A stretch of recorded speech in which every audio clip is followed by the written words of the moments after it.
Roll? Guys, this is the 2024 Hyundai Santa Fe right now. I'm here driving a test drive unit of Hyundai Santa Fe 2024. Like you see here, this is a full advanced technology of touchscreen monitor together with instrumental panel.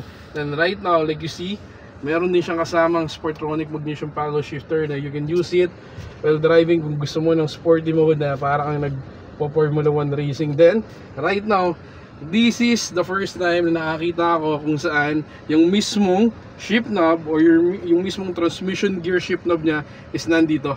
Okay, so para lang ako naglalaro. Nakita nyo? Piniklik ko lang, nasa reverse na ako. Kita nyo?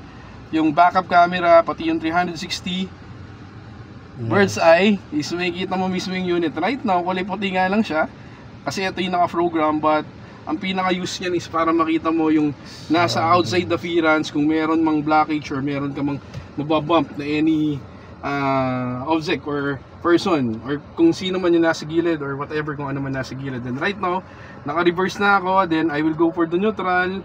Ayan, naka-neutral tayo, then I will go for the drive. Ayan, pag the drive, makikita mo, yun na. Then, aabante tayo, syempre. Ayan, nakita nyo, mabante tayo. Then, neutral, para dun sa neutralization, then going to reverse. Ayan, dahan-dahan tayo for the reverse. Ayan ha. Then, I will maneuver it to the drive. Naka-drive ka na nito kay Leo. Ay, ito ba? Yes. Then yan, drive tayo. Kita nyo naman, sobrang smooth. Parang kala mo, naka-ano ka lang. Naka-EV ka na rin. Pero this is ice, napakalambot ng steering wheel. Or yung mismong steering wheel natin. Then we'll going for the drive kasi maliit lang yung space dito. Saan ang ruta natin, kuya? Ayan. Left side tayo. Lalabas ka lang daw, tapos pasok mo ulit. Pasok ulit. Okay. Tapos right. Nakalock na ba tayo? This is an SUV na kailangan yung bilhin kasi sobrang unique nito. Hindi katulad ng mga other SUV to na meron sa market. I'm not telling you na huwag nyo nang bilhin ng ibang brand, pero isa to sa magandang i-consider nyo just because sobrang ganda talaga. And ang ganda ng technology, sobrang unique, advanced. May AI na to, like you see here. Nag-move tayo. Again, hindi lang GPS navigation to guys, nakikita nyo actually yung mismong unit, real time, kung nasa na tayo. Then dito tayo, labas tayo. Brother Leo, no? Yes. Saan ba ang route natin? Saan ang road natin? Dito. Right side.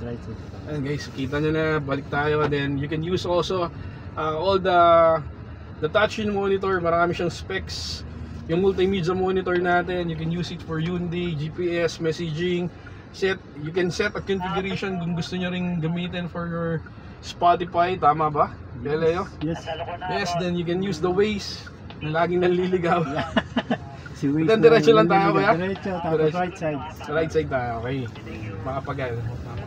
Then right now, nakita nyo naman guys. Ayan, nakita nyo we're accelerating. James Deaking, matakot ka na, nandito na si the top salesman.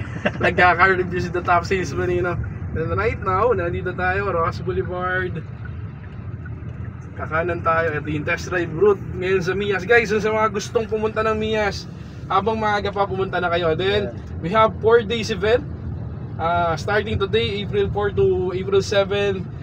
Meron sa SMX. Then kung magpa-park kayo dito sa World Trade, merong shuttle. Nakita ko doon sa mismong page ng Mias. Then hanggang Sunday ito guys. Sayang, mamimiss nyo tong event na to pag hindi kayo pumunta, kaya punta na kayo.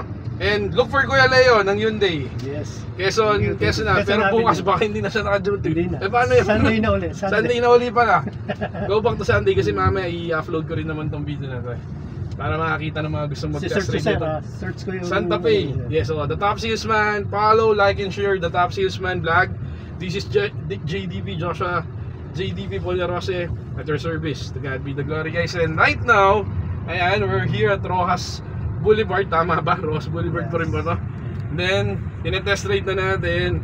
And tumatakbo tayo ng 41 km per liter. Then kakanan na tayo rito, tama? Yes, ayan. May kakananan lang kami dito kasi ito yung ruta ng test drive ng Mias for 4 days na lilipas. Ayan. Madadaan din natin siya sa rough road, no? Kita mo, tignan nyo ha. Okay, so walang problema ang swing arm tsaka tie rod. Sobrang ganda. Just because bago to guys, yung technology ng Hyundai, masasabi ko, is a European concept, Korean technology. It's a European concept dahil yung mismong designer ng Hyundai is designer na rin ng mga European cars like the Lamborghini, Porsche, Ferrari, sama mo na yung mga Range Rover and so on. Okay guys? Ayan, mami, okay ka ba dyan? Ayan. Okay, ang ganda ng videographer ko eh. Ayan. And right now, tignan natin, full speed tayo kung responsive. Ayan, napaka-responsive. Like you see kuya, Yes. diba? Sobrang responsive niya oh. Rap na po Tapos, talaga. tignan mo yung brake. Ayun. Kasi I'm into car racing din eh, kaya most likely gusto kong Full brake makita mo kung talaga. gaano kalakas yung speed at the same time dadaanan siya sa lubak. Wow guys, so sobrang smooth. Wala kang maramdaman na vibration or wala kang maramdaman na parang lag. Just because sobrang ganda ng suspension nitong Hyundai Santa Fe 2024 guys. You need to message me at GDP Vehicle Trading para ma-release na ni Kuya Leo yung mga i-reserve na unit na Hyundai Santa Fe 2024. And ayun, mamaya makikita nyo yung exterior nitong unit na to. Then for me, I highly guarantee you guys that this unit, SUV unit, consider SUV the Santa Fe, no? Yes. Is one of a kind. This is a unique na unit na pwede mong isa sa i-consider mo sa pagbili mo ng SUV ngayon 2024 kung magpapalit ka na. Sobrang panalo, sobrang ganda nito. Okay? And for more, follow the Top Salesman, JDB Vehicle Trading, the Top Salesman, Joshua Polarose, to all my social media account, Facebook account, TikTok, Reels, and YouTube, especially the YouTube, the Top Salesman. To God be the glory. Ami, God.